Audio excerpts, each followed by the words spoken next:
Pekný večer, vážení priatelia. Autobus vezie prváčikov základnej školy na školský výlet a pokazí sa. Šofér netuší, čo sa mu pokazilo, preto nervózne vyženie deti z autobusu so slovami "choďte sa vyčúrať", vyhrnie si rukaví na bielej košeli a začne sa hrabať v motore. Asi po polhodine príde k nemu jeden z prváčikov, ruky vo vreckách, a hovorí mu: "Ujo, ja vám poviem, čo sa vám pokazilo." Vodič zatiaľ s určitou mierou trpezlivosti mu odpovedá: "Počúvaj, nevyrušuj, choď tam naspäť k deckám a daj si nejakú malinovku." Po ďalšej polhodine neúspešného šmárania sa v motore príde ten istý prvák za vodičom a opakuje: "Ujo, ja vám poviem, čo sa vám pokazilo." Šofér, špinavý až po uši od oleja, už nie je taký tolerantný a s krikom vyháňa malého provokatéra: "Zase nám vypadne, neotravuj. Už som ti raz povedal, daj si malinovku a vyčuraj sa, ale neotravuj." Avšak prešla ďalšia hodina neúspešného pokusu vodiča opraviť motor a malý neodbitný prváčik prichádza opäť so známym tvrdením: "Ujo, ja vám poviem, čo sa vám pokazilo."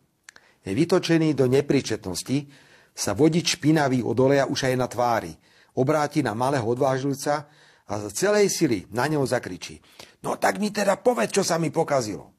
A prváčik, ruky naďalej vo vreckách, za kľudom Angličana odpovedá: "Ujo, autobus sa vám pokazil."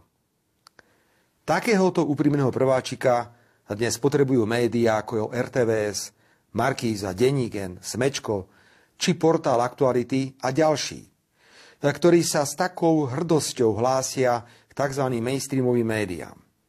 Kladú si otázku, čo sa to vlastne toho 30. septembra stalo, keď ich obľúbený autobus s názvom Progresívne Slovensko zostal stáť na ceste pokazený.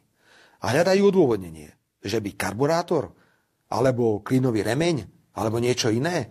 A kto bol ten sabotér? No určite Smer, no určite tie zlé alternatívne médiá. Nie, priatelia, z tzv. Hlavných médií. Vám sa pokazil celý autobus. Celé Progresívne Slovensko, ktoré ste tak nekriticky propagovali a podporovali.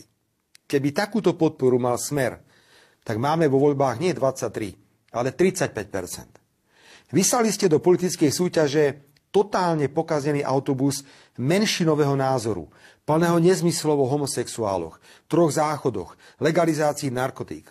A snažili ste sa slovenskú verejnosť presvedčiť, že ide aj o ich názor väčšinový. Ale ľudia, ako sa už 100-krát potvrdilo, majú vlastnú hlavu a nedovolia, aby im niekto vygumoval zdravé názory na rodinu, sexuálne vzťahy, na tradície, na historické korene. Takzvané hlavné médiá, mimovládne organizácie a ďalší pochlebovači americkej zahraničnej politiky už to konečne pochopte, že ste nemali dobrú ponuku pre Slovensko a že program Progresívneho Slovenska a SAS na Slovensku na celej čiare prehral. Pokazil sa vám celý autobus. Od samého začiatku bolo jasné, že nie je schopný prísť do cieľa. A za Smer vám garantujem, že keď sa pokúsia, či už cez vládu alebo cez opozíciu, presadiť čokoľvek zo svojich nezmyselných názorov na život, narazia na predstaviteľov Smeru, ktorí to majú v hlave v poriadku. My sme moderní ľudia, aj sa vieme pozabávať. Ale tvrdenie, že tehotný môže byť aj muž, si prosím nechajte pre svoj malý fanklub, ktorý od dobroty nevie, čím sa má zaoberať. A takto na diaľku do zahraničia pozdravujem kontroverzného novinára Šoltéza, ktorý na protest proti volebným výsledkom odišiel zo Slovenska, ako keby tu niekomu chýbal. A odporúčam mu, aby aj v zahraničí šíril nezmysly, že každý, kto volí inak, ako si želá on, je chorý. Lebo za chorobu označil 75% slovenského elektorátu, ktorý nevolil Progresívne Slovensko a SAS. Najskôr mu niekto buchne pannicou po hlave, aby sa on, veľký demokrat, spamätal. A to isté odporúčam aj pani Vašáriovej či tatovi Šimečku. Neskúsia v Českej republike alebo niekde inde povedať voličom, ktorí volili inak ako oni, že sú spodina alebo že nie sú demokratickí. A títo ľudia hovoria o sebe, že sú nejaké elity. Elitou pre nás sú na Slovensku Slovenskí a Slováci, ktorí majú radi Slovensko a majú zdravý názor a nie títo odutí kaviarenskí modrolanti. Pri slávnych slovenských médiách ešte chvíľu zostanem. Všetkým je jasné, že urobím všetko pre vznik novej vlády a tak rokujem od rána do večera. A keď si večer prečítam alebo pozriem tzv. Mienkotvorné médiá, musím skonštatovať, že si všetko, ale že úplne všetko o zostavovaní vlády vymýšľajú. Prakticky nič z toho, čo uverejňujú, nie je pravda. Sú to čisté výmysly. Sú to také isté hlúposti, ako prieskumy renomovaných prieskumných agentúr, zverejnené ihneď po ukončení sobotnejších volieb. Byť majiteľom týchto agentúr prepadne sa od hanby, ale oni sa bez hanby ďalej vytrčajú v médiách a komentujú veci, ktorým, ako sa zdá, vôbec nerozumejú. Veľké šťastie, že Slovensko má aj alternatívne médiá. Tie statočne otvárajú Slovenkám a Slovákom oči a ja im opakovane za to ďakujem. A pokiaľ ide o zostavenie vlády, robím to už 4. krát a plne si uvedomujem, že zdržanlivosť v silných vyhláseniach je to najlepšie, čo teraz môžem urobiť. Ubezpečujem vás, že keď bude všetko dohodnuté, čo má byť dohodnuté, budete presne informovaní. Na teraz mi držte palce. Vážení priatelia, napriek tomu, že už niekoľko dní odolávam niektorým nepriateľným návrhom na vládnu spoluprácu, ale aj silnej výroze, moje pozornosti nemôžu uísť ani okoloidúce udalosti.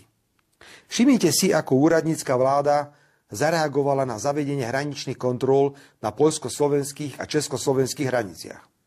Bez akýchkoľvek problémov obnovila hraničné kontroly na slovensko-maďarských hraniciach. Hlavná vec, že doteraz Hamran, Ódor a spol tvrdili, že to nie je treba, že na to nemáme kapacity, že vlastne žiadny problém s nelegálnou migráciou nie je. No je a veľký. Ak si Poliaci a Česi dôsledne ochránia svoje hranice, na Slovensku môže uviaznúť veľký počet nelegálnych migrantov, o ktorých síce nič nevieme, ale za to majú v rukách zázračný biely papierik od slovenskej polície, vydaný v rozpore so zákonom, že sa môžu voľne pohybovať po území Slovenska. Až mám skoro oprávnený pocit, že ide o darček, ktorý Čaputová vláda chce nechať novej vláde, aby to mala ešte ťažšie, ako to bude mať po bačovaní Matoviča, Hegera a Ódora. Okrem toho bude musieť nová vláda vetovať na pôde Európskej únie navrhované migračné pravidlá, podľa ktorých si krajina bude môcť vybrať, či dobrovoľne príjme na svoje územie určitý počet nelegálnych migrantov, alebo za každého takéhoto neprijatého nelegálneho migranta zaplatí pokutu 20 000 eur. Slovensko je suverénna krajina a my sami rozhodneme, koho na našom území privítame a koho nie. Mimochodom, právo veta členského štátu Európskej únie sa stáva veľkou témou pre veľké západné krajiny, ktoré s nevôľou pozerajú na suverénne postoje menších členských štátov. Na tomto mieste som už raz spomínal, ako ma mnohí premiéri dlho nezdravili, keď som pred pár rokmi zavetoval povinné migračné kvóty. Tak najmä Nemecko začína pretláčať myšlienku, že v zásadných otázkach nebude treba súhlas všetkých členských štátov Európskej únie, ale len väčšiny. Už sme tu mali aj postoj veci absolútne neznalej prezidentky pani Čaputovej, ktorá odňatie práva veta podporila. Teraz sa k nej ešte s väčšou vervou pridal český prezident Petr Pavel. V Belgicku priamo povedal, že je za zrušenie práva veta. Poviem to na plné ústa. Ak nám zoberú právo veta, celú Európsku úniu budú riadiť len Nemecko a Francúzsko a my sa budeme len nemo prizerať a realizovať rozhodnutia, s ktorými absolútne nesúhlasíme. Bez práva veta stráca členstvo v Európskej únii význam. Ak budem viesť slovenskú vládu, spojím sa s každým predsedom vlády s rovnakým názorom a urobíme všetko, aby sa takéto šialenstvo nikdy na pôde Európskej únie neudialo. Z Českej republiky prišlo aj ďalšie vyjadrenie, ktoré ma jemne povedané vyrušilo. Český premiér pán Fiala vyhlásil, že nepovažuje za úplne šťastné, keby Slovensko prestalo s vojenskými dodávkami na Ukrajinu.